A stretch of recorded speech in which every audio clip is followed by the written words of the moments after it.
Je suis Sylvain Després. J'ai passé ma vie principalement dans le graphisme, la direction artistique, le dessin, et j'ai beaucoup travaillé dans le cinéma. Aziz, lumière! Parmi les choses que j'ai faites qui ont été le plus vues, il y a cette espèce de casque dans Gladiateur, du gladiateur à la tête de tigre là.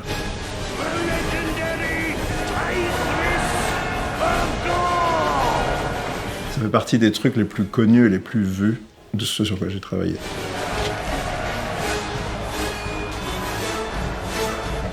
J'ai eu souvent l'expérience de me balader dans un magasin, que ce soit la Fnac à Paris ou HMV à Londres, ou je sais pas où au Japon.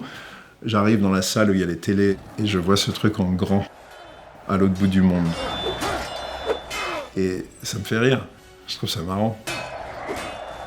Parce que je sais pourquoi je l'ai dessiné comme ça, je sais pourquoi il y a une larme sur le casque. Est-ce que ça veut dire que c'est le mien ? Pas vraiment. Parce que ce dessin, j'ai dû le soumettre. Le réalisateur l'a vu, il a dit « pas mal. Est-ce qu'on peut faire ça ? Ok, j'ai modifié ça. » Dès lors où ça arrive, c'est plus à moi, c'est à lui. Et c'est juste. C'est son film.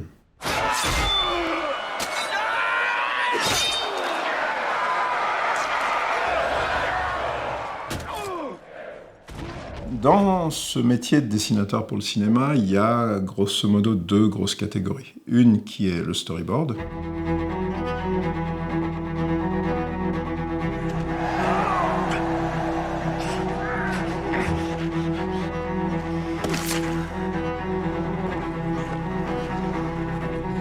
L'autre, le dessin concept. Peu de dessinateurs font les deux. La plupart des dessinateurs qui font du concept ne font pas de storyboard. C'est-à-dire que je peux faire les deux parce que j'ai un entraînement qui vient d'Europe, où les dessinateurs sont généralement mieux construits. On a une tradition de bande dessinée extrêmement poussée ici, qui fait qu'il y a des masses de connaissances et d'aptitudes qui existent en France, qui n'existent pas ailleurs.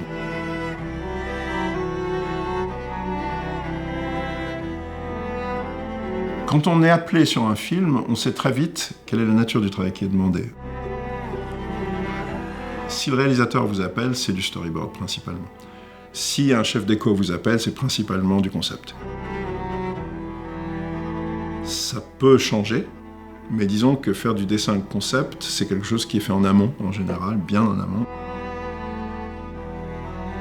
Le storyboard, ça peut durer jusqu'au tournage, voire durant le tournage.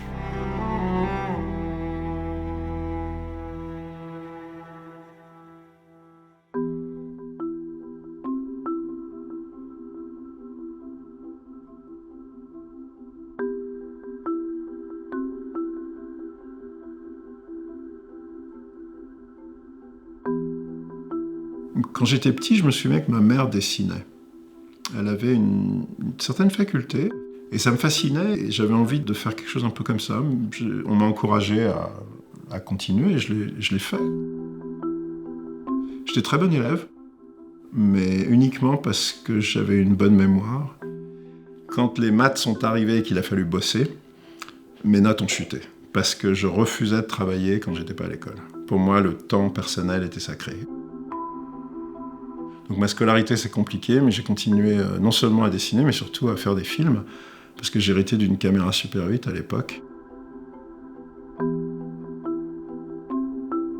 Pour moi, le cinéma, le dessin, il y avait des liens évidents. C'était le travail de l'image, le travail du graphisme, de la narration.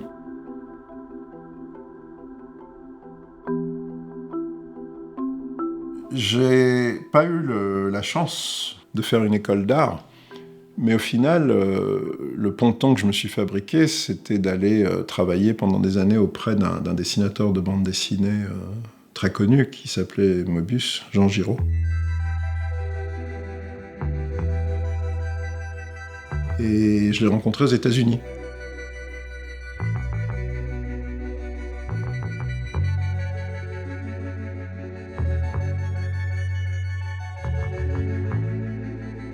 Au même moment où je commençais à bosser à Los Angeles, j'ai aussi développé une sorte d'amitié avec Moebius, qui était alimenté par le fait qu'on s'entendait très très bien, et qu'il s'avère qu'il avait besoin de quelqu'un avec qui il pouvait travailler pour dégraisser un petit peu les quantités de boulots commerciaux qu'il faisait. On a travaillé ensemble, en tandem un petit peu, comme un assistant, maître, une relation un peu traditionnelle en fait. Dans l'histoire de l'art, on sait qu'il y a une époque où c'était quelque chose de très courant pour un élève d'aller voir un maître et de suivre un apprentissage au contact de ce maître de manière à rentrer dans une pratique. Mais je pense que le fait d'avoir la chance de travailler avec un maître, quel qu'il soit, quelqu'un qu'on admire dans notre métier, c'est un des trucs les plus importants au monde. J'aimais bien Stanley Kubrick, comme beaucoup de gens. Le seul travail que j'ai fait chez Kubrick, c'est des dessins pour Eyes Wide Shut, il est mort après. Il n'y en a pas eu d'autres. Je bossais à Londres sur Chapeau melon et bottes de cuir. Et le bureau d'à côté, toute l'équipe de Kubrick était là. Et j'avais des potes qui travaillaient dessus, donc ils m'ont dit. Et c'est comme ça que j'ai eu l'occasion d'aller montrer mes dessins à la porte à côté.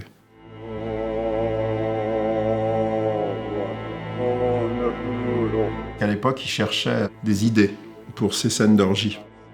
Et la limite qu'il avait, c'est qu'il fallait dissimuler les visages.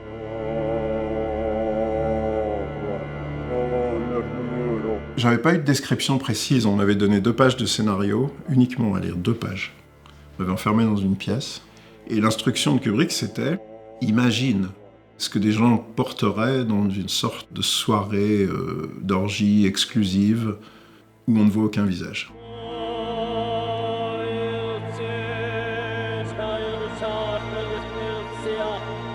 J'avais pas d'indication sur tout ce qui est masque vénitien. Je sais même pas si au moment où je travaillais là-dessus, c'était encore établi. Il cherchait des idées, c'est tout. Je me suis considéré comme chanceux d'avoir pu soumettre des dessins à Stanley Kubrick. Au moment où j'ai eu cette expérience chez Kubrick, j'étais déjà très habitué à côtoyer des gens que j'admirais. Mon rapport aux gens connus s'était construit. Je travaillais déjà avec des gens comme Ridley Scott. Je travaillais sur des pubs et des clips pour David Fincher à l'époque. Il n'avait pas encore fait Alien. Quand il m'a appelé sur Alien, j'étais sur le 5e élément. Sur le 5e élément, j'ai travaillé au concept.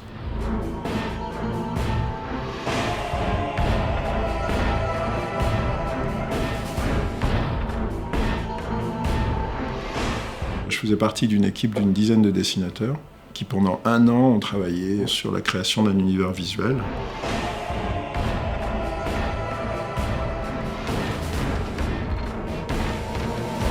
Le dessinateur Mobius a un petit peu participé. Jean-Claude Mézières, qui était l'autre dessinateur qui a beaucoup influencé Besson et le 5e élément, lui travaillait plus longuement sur le film. Mais les inconnus étaient une dizaine de dessinateurs qui ont fait quasiment tout le travail.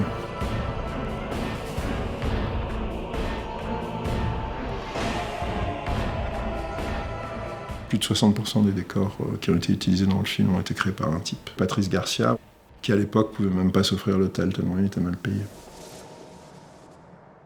Et Jean Giraud disait que pour lui, l'industrie au sens large, comme le cinéma, la télé, l'animation, tous ces trucs-là, ce sont des machines à broyer les artistes. Il était très conscient du fait qu'un dessinateur professionnel, qui roule sa bosse, qui essaie de gagner sa petite pige, se fait marteler à longueur de journée et voit son âme se détruire. Il disait qu'il faudrait presque pouvoir rajouter une taxe à ce travail pour réparer les dégâts qui sont faits à l'âme humaine. La réalité, c'est que j'ai une vision qui peut être très noire de ce que c'est que ce métier. Les gens voient des jeunes illustrateurs ou des jeunes artistes et se disent « on se le passe à la casserole, on prend tous ses droits, fais-lui signer le truc, il ne connaît pas le droit, la propriété intellectuelle, t'inquiète pas, il ira jamais jusqu'à la page 52. » Et les gens se trouvent dépossédés de leur création. Les gens qui font ce métier sont des gens qui sont à fleur de peau. Parce que si vous cassez cette sensibilité, vous avez un comptable. Personne ne veut demander à un comptable d'imaginer des mondes et des univers et de créer de la beauté. On sait très bien que c'est impossible. Malheureusement, il faut la peau d'un comptable pour survivre dans cette industrie. Il faut la peau d'un gangster, quasiment.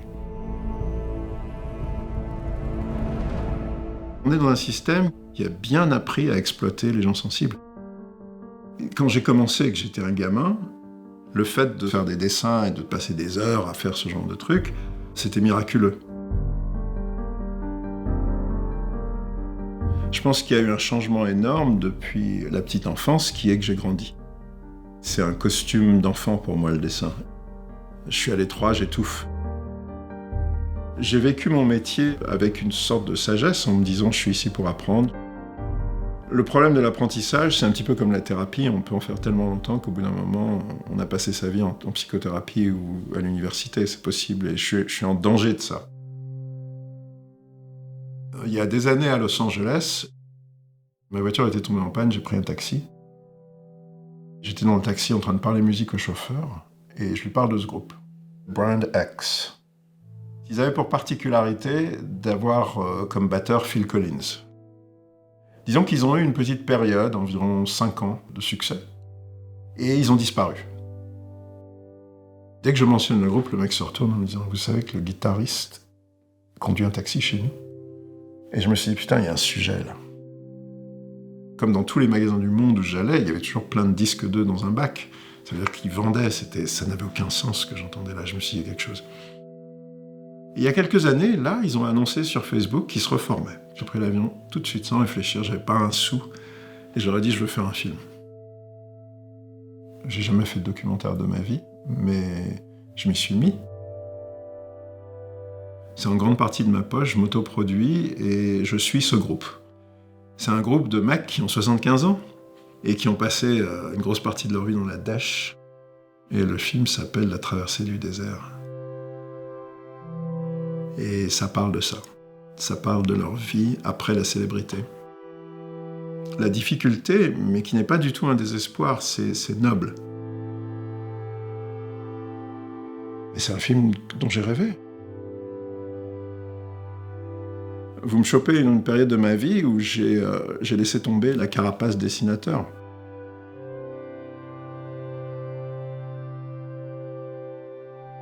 Par contre, faire un film, c'est génial. J'adore ça.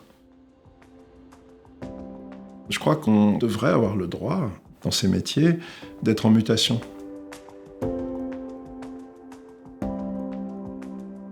Sylvain Després, métier, on la refait.